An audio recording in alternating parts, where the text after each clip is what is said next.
வணக்கம். நான் பெரம்பலூர் மாவட்டம் எஸ் கலைச்செல்வன் மேலப்புலியூர் கிராமத்திலேருந்து தான் நான் ஓடுறேன். 20 கிலோமீட்டரில் எனக்கு அந்த பெரம்பலூர் மாவட்டத்துலேருந்து 20 கிலோமீட்டரு. நான் இது வரைக்கும் 495வது மாரத்தான் இது ஓடி இருக்கிறேன். நிறையா எனக்கு இந்த பெரம்பலூரில் எந்த ஒரு மதிப்பு மரியாதையும் கிடையாது. எங்களுடைய மாற்றுத்திறனாளி நிறைய பேர் மாரத்தான் ஓடுறதுக்கு வாய்ப்பு இருக்குது. ஆனால் போய் கேட்டால் உங்களுக்கு நீங்கள் என்ன சாதிக்க போகிறீங்க அப்படின்னு நினைக்கிறாங்க. ஆனால் நான் எங்களாலையும் ஃபினிஷிங் பண்ண முடியும் அப்படிங்கிற ஒரு இந்த மோட்டிவேஷனுக்காக தான் இந்த மாரத்தான் நான் ஓடினேன். எல்லாரும் இங்கே வந்தது இந்த கோல்டன் கேட் ஸ்கூலில் தாளால பார்த்து நேரடியாக கேட்டேன். சார் எங்களுக்கு ஒரு மோட்டிவேஷன் பண்ணுறதுக்காக ஒரு விழிப்புணர்வு கொடுங்க சார் அப்படின்னு கேட்டேன். அவர் சொன்னார் நீங்கள் ஓடுங்க வந்து அப்படின்னு சொன்னேன். 4 வருஷத்துக்கு முன்னாடியும் பண்ணி கொடுத்தாரு. இந்த வருஷமும் நாங்கள் வந்து ஓடணும். எங்களுக்கு நல்ல முறையாக ஓடினாங்க. மாணவர்களும் நல்லபடியாக எல்லாம் சிறப்பாக ஃபினிஷிங் பண்ணாங்க.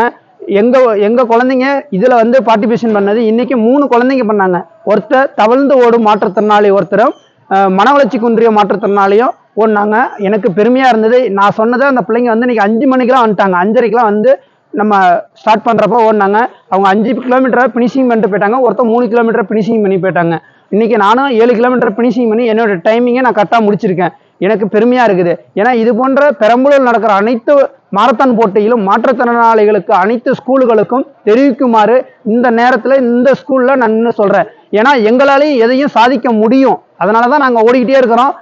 இத்தனை வருஷம் கனவுல இந்த வருஷம் தான் 2 பேர்த்துக்கு நாங்கள் கேஷ் அவார்டு வாங்கியிருக்கோம். ஒருத்தருக்கு ஸ்விம்மிங்கில் 8 லட்ச ரூபாயும், இன்னொரு பையன் ஆதனூர் கொற்றை ஆதனூர் ஒரு சின்ன கிராமத்துல இருந்து ஸ்விம்மிங் கற்று ஓடுறது பெரிய விஷயம். ஆனால் ஒரே வருஷத்துல கற்றுக்கிட்டு இந்த 5 லட்ச ரூபா வாங்கியிருக்கான் அந்த பையன். வந்து இன்னும் நிறைய மாற்றுத்திறனாளி வெளியில கொண்டு வரணும்.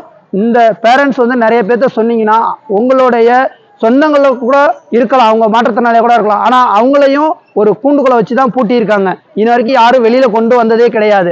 இதுமாரி நிறைய மாணவர்கள் நிறைய முடக்கி வச்சிருக்காங்க. படிக்கிற குழந்தைங்க விளையாட்டில் ஓட மாட்டாங்க அப்படின்னு சொல்லுவாங்க. அப்படிலாம் கிடையாது. அவங்களுக்குள்ளேயும் ஒரு திறமை இருக்குது. அந்த திறமையை வச்சு வெளியில கொண்டு வந்தீங்கன்னா பின்னாடி பிற்காலத்துல அவங்க எந்த ஒரு போதைப் பொருட்களுக்கும் மது விலக்குக்கும் எதுக்கும் அடிமையா இருக்க மாட்டாங்க. இதுதான் என்னுடைய இந்த கோல்டன் கிட்ஸோட மாரத்தானுக்கு நான் விழிப்புணர்வு ஒண்ணு. நன்றி. ஜெய் பீம்.